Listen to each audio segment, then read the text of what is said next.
আসসালামু আলাইকুম রহমতুল্লাহি ওবরকাতুহু।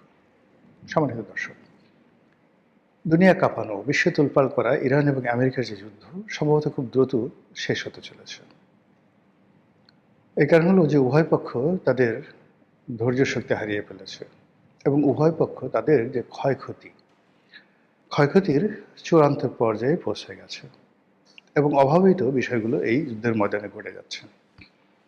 ইসরায়েল সম্পর্কে যে মিথ ছিল যে ইসরায়েলের আকাশে বিদেশি কোনো বিমান উঠতে পারবে না তাদের হুকুম ছাড়া, তাদের যে স্বয়ংক্রিয় আকাশ প্রতিরক্ষা ব্যবস্থা, যেটাকে বলা হয় আয়রন ডোম সিস্টেম, এটা এতটা সুরক্ষিত যেটা চড়াই পাখিও ইসরায়েলের আকাশে ঢুকতে পারবে না, এরকম যে প্রচার করা হতো। এবং ইসরায়েলের এই প্রচারটা এত বেশি ছিল যেহেতু বিশ্ব গণমাধ্যম তাদের হাতে, যে আমেরিকা মনে করতো যে আমেরিকার চাইতেও তাদের আকাশ প্রতিরক্ষা ব্যবস্থা, মানে ইসরায়েলের আকাশ প্রতিরক্ষা ব্যবস্থা ভালো। এজন্য সেই আয়রন ডোম সিস্টেম থেকে শুরু করে পুরো যে ইসরায়েলের যে সামরিক খাতে তাদের যে সকল প্রযুক্তি রয়েছে, এটার একটা রমরমা ব্যবসা সারা দুনিয়াতে চলত। এই যুদ্ধের ফলে ইসরায়েল এবং আমেরিকার সেই দম্ভ চুরমার করে দিয়েছে। ইসরায়েলের আকাশের যে প্রতিরক্ষা ব্যবস্থা অলমোস্ট 80% ধ্বংস হয়ে গেছে। This the reality. 2 নম্বর হলো যে আমেরিকার যে B-2 বোমারু বিমান, আকাশে যে রিফুয়েলিং যে বিমানগুলো আছে, মাইলের পর মাইল যে তাদের F-35 যে বিমানগুলো রয়েছে, অত্যাধুনিক জঙ্গি বিমান, সেগুলো হাজার হাজার মাইল সেই পথ অতিক্রম করে আকাশেই আবার নতুন করে ফুয়েল নিয়ে তারপর একটা দেশে নিখুঁতভাবে বোমা মেরে তারপর আবার ফিরে যেতে পারে। এই যে মিথ, এই যে আতঙ্ক সারা পৃথিবীতে, সেই F-15 থেকে শুরু হয়েছে, F-15 থেকে এখন F-35, এই বিমানের যে দাপট, এই দাপট নিয়ে সারা পৃথিবীর যে মিথ ছিল ভেঙে দেওয়া হয়েছে বা ভেঙে গেছে। থার্ডলি হলো ওদের বড় বড় যে সামরিক জাহাজগুলো রয়েছে, এক একটা সামরিক জাহাজে 8,000 9,000, এক ডিভিশন থেকে 1.5 ডিভিশন সৈন্য থাকে এবং এদেরকে বলা হয় ত্রিমাত্রিক সৈন্য।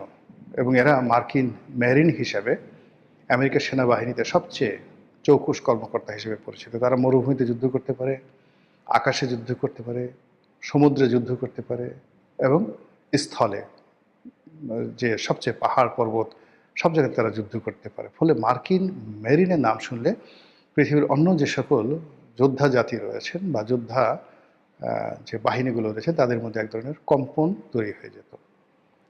এই জিনিসগুলো ভেঙে গেছে। এখন মার্কিন মেরিন নিয়ে মধ্যপ্রাচ্যের কোনো দেশে কোনো ভীতি নেই। তাদের যে সকল যে রণতরী, বিখ্যাত বিখ্যাত বড় বড় রণতরী, যেগুলোতে এই যে 8,000 বা 1.5 ডিভিশন 2 ডিভিশন সৈন্য থাকে, তো এগুলোর যে সক্ষমতা, পারমাণবিক সক্ষমতা, বছর পর বছর তারা এই পরমাণু শক্তিতে চলতে পারে। তাদের যে সাবমেরিনগুলো, তাদের যে টর্পেডোগুলো, তাদের যে মাইনগুলো, তাদের যে এই যে বিমানে যে সকল এই রণতরীতে যে সকল বিমান থাকে, তাদের সক্ষমতা এবং এই সকল জাহাজের যে ম্যাসিভ যে সামরিক ক্ষমতা, এটি নিয়ে যে প্রচার এবং প্রপাগান্ডা চালাচ্ছিল যে এই ধরনের যদি কোনো জাহাজ কোনো পোতাশ্রয়ে আসে, কোনো দেশের কাছাকাছি আসে, ওই দেশ মরা ছাড়া তাদের কোনো উপায় নেই। 1971 সনে আমাদের এখানে মার্কিন এই নৌবহরের 7ম নৌবহর, খুব বিখ্যাত ফ্লিট ছিল, তারা সেই 7ম নৌবহর বঙ্গোপসাগরে আসবে। এই ভয়ে আমাদের মানে গ্রামগঞ্জে সেই দেখা গেল যে অজপাড়া গায়ের যে কফিল উদ্দিন, লেখাপড়া জানে না, সেখানে শুনছে আমেরিকার 7ম নৌবহর আসছে, তার পায়খানা প্রস্রাব বন্ধ হয়ে গেছে ভয়। আমরা ছোটবেলায় এটা দেখেছি, মার্কিন 7ম নৌবহর আসতে, আমি কিছুই জানি না 7ম নৌবহর কি, এটা কি 7টা নৌকা না 8টা নৌকা নাকি কি, কিচ্ছু জানতাম না, কিন্তু আমাদের ভয় লাগতো। সেই ভয়টা ধীরে ধীরে তারা জেরাল্ড ফোর্ড, আব্রাহাম লিঙ্কন, এরকম নানা রকম বড় বড় যে প্রেসিডেন্ট আছেন তাদের নামে যে সকল রণতরী করে হয়েছে এবং এক একটা রণতরী দেখিয়ে শুনিয়ে সারা পৃথিবীতে যে আতঙ্ক তৈরি করেছেন এই যুদ্ধের ফলে, সেই আতঙ্ক চলে গেছে। অনেকগুলো তাদের যুদ্ধজাহাজ আক্রান্ত হয়েছে, অনেক সৈন্য মারা গেছে, অনেক যুদ্ধজাহাজ মানে মেরামত করার জন্য পারস্য উপসাগর থেকে সরিয়ে আনা হয়েছে এবং অনেক যুদ্ধজাহাজ সেখান থেকে পালিয়ে গেছে এবং ওখানে দায়িত্ব করার মতো দুঃসাহস এখন পারস্য উপসাগর হরমুজ প্রণালীতে নেই। ডোনাল্ড ট্রাম্প সমস্ত আরব রাষ্ট্র থেকে শুরু করে সারা দুনিয়ার লোকের কাছে সাহায্য চাচ্ছেন। জাপান, অস্ট্রেলিয়া, কানাডা, আমেরিকার বাইরে যে সকল ন্যাটো সদস্য রয়েছে সবার কাছে তিনি সাহায্য চাচ্ছেন। একজন লোকও সাহায্য করছে না। এই দেব দেখি, অনেকে না করে দিচ্ছেন যে না এটা হবে না, এটা একটা অনাহত যুদ্ধ। ফলে তাকে মার্কিন সেনাবাহিনীর যে বিমান বাহিনীর যে অংশটি, সশস্ত্র বাহিনীর, এই বিমান বাহিনীর উপর নির্ভর করে তাকে আকাশ থেকে বোম্বিং করতে হচ্ছে। এবং এই বোম্বিং দিয়ে পৃথিবীর কোনো যুদ্ধের পরিসমাপ্তি হয় না, বরং যারা খুব অতিমাত্রায় বোম্বিং করে ধরে নেওয়া হয় তার ফুয়েল শেষ হয়ে গেছে এবং সে ধৈর্য হারিয়ে ফেলেছে। আমেরিকার ইতিহাস রয়েছে। আমেরিকা যখন নিশ্চিত জানলো যে আমি পরাজিত হব, আমাকে চলে যেতে হবে, তারা শেষের দিকে আফগানিস্তানে যেভাবে বোম্বিং করেছিল, মরণ কামড় দিয়েছিল, যেভাবে তারা ভিয়েতনামে বোম্বিং করেছিল, মরণ কামড় দিয়েছিল, যেদিন বোম্বিং হয়েছিল যারা যুদ্ধ এক্সপার্ট তারা বলেছিল যে আমেরিকার পরাজয় নিশ্চিত। একইভাবে যেভাবে ইসরায়েল এবং আমেরিকা যুগপৎভাবে ইরানের প্রতিটি স্থাপনাতে 16,000 স্থাপনাকে তারা টার্গেট করে যেভাবে বোম্বিং করছে, এইভাবে 4-5 দিন বোম্বিং করলে তাদের গোলা বারুদ ফুয়েল সব শেষ হয়ে যাবে। তো এই কাজগুলো করছে। অন্যদিকে ইরানের যে সমস্যাটা হয়ে গেছে, ইরানের সমস্যাটা হলো ইরানকে আমরা রিড করতে পারছি না, তার কি আছে কি নেই, সে পারবে কি পারবে না। একবার আমরা তাদের পক্ষে যাচ্ছি, একবার বলছি যে না, অসহায়, তাদের শুধু মরতে হবে। কিন্তু ওই ধ্বংসস্তূপের মধ্য থেকে বের হয়ে তারা একবার সিজিল, তাদের যে শব্দের চাইতে 13 গুণ গতিসম্পন্ন যে মিসাইল, যে মিসাইলের মাথায় 1.5 টন, 1.5 টন মানে 1 টনে 40 মণ, এরকম 60 মণ, 1.5 টন ওভারহেড গোলা বারুদ থাকে। তো বোঝার চেষ্টা করুন যে এই 1.5 টন 60 মণ, আপনার 60 মণের বেশি, মানে 1 টনে কত, 40 মণে 1 টন বোধ হয়, 1000 কেজি। 1000 কেজি 1 টন আর 1500, মানে এই সিজিলের সামনে যে 1500 কেজি পাওয়ার থাকে, গোলা বারুদ থাকে, সেটা ইসরায়েলে তারা ছেড়েছে এবং নিখুঁতভাবে টার্গেট করে সেই বোমার বিস্ফোরণ ঘটিয়েছে। 1.5 টন ওজনের বোমার বিস্ফোরণ ঘটিয়েছে তাদের সেই সিজিল মিসাইল দ্বারা। অভাবনীয়, কল্পনাই করা যায় না। যেখানে একটা পিস্তলের ছোট্ট একটা বুলেট, তো সেই একটা বুলেটের মাথায় কতটুক, আধা গ্রাম বারুদ থাকে কিনা যথেষ্ট জানি না, সে আধা গ্রাম বারুদের দাপটে যে পিস্তলগুলো আছে, সেই পিস্তলগুলো কোনো কোনো পিস্তল, আমি পিস্তলের কথা বললাম, অন্যান্য নন ইফেক্টিভ, কোনো কোনো পিস্তল আছে যারা প্রায় আধা কিলোমিটার পথ, 500 মিটার পথ গিয়ে একটা ডাইরেক্ট জায়গা থেকে শ্যুট করতে পারে, এত পাওয়ারফুল। পেট্রোবারেটার যে পিস্তলগুলো রয়েছে,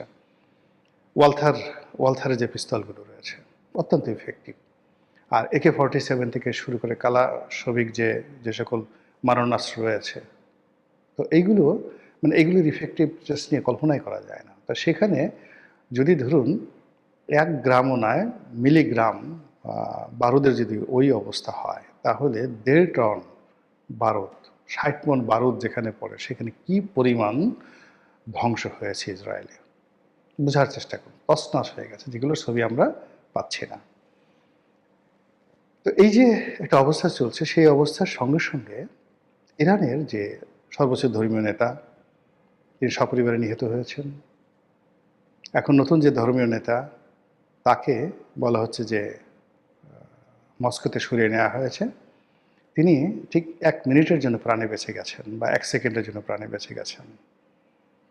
এর বাইরে তাদের যে বেশ কয়েকজন, 3 জন যে RGC, যেটা যে বাহিনীটি মূলত এই মুহূর্তে যুদ্ধ করছে, তাদের বিপ্লবী বাহিনী যেটি, তো সেই বিপ্লবী বাহিনীর কমান্ডার ইন চিফ, 3 জন কমান্ডার ইন চিফ পরপর নিহত হয়েছেন। ফলে এটি তাদের জীবন মরণ এবং অস্তিত্বের বিষয় হয়ে গেছে। তাদের বক্তব্য হলো যে কোনো মূল্যে আমরা এর প্রতিশোধ নেবই, প্রতিশোধ না নিয়ে আমরা বাঁচব না।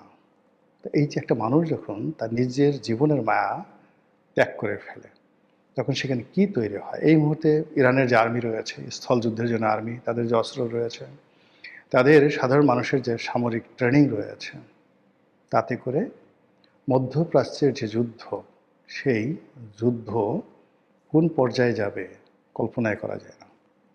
ফলে আকাশ যুদ্ধ থেমে যাবে। আকাশ যুদ্ধ থেমে যাওয়ার পরে মধ্যপ্রাচ্যে যে সৌধ তৈরি করেছে, সেই সৌধগুলো, আমি কোনো দেশের নাম বললাম না, ইরানের যে স্থলবাহিনী, তারা যদি মুভ করে, এই স্থলবাহিনী তাদের 1 ঘন্টা লাগবে এ সকল বিত্তবিলাস বৈভবে যে সকল আমেরিকার দোসররা মধ্যপ্রাচ্য শাসন করছে তাদেরকে দখল করতে। আর তখন আমেরিকা এই পুরো মধ্যপ্রাচ্যের বড় বড় শহরগুলোতে কয়টা বোমা মারবে?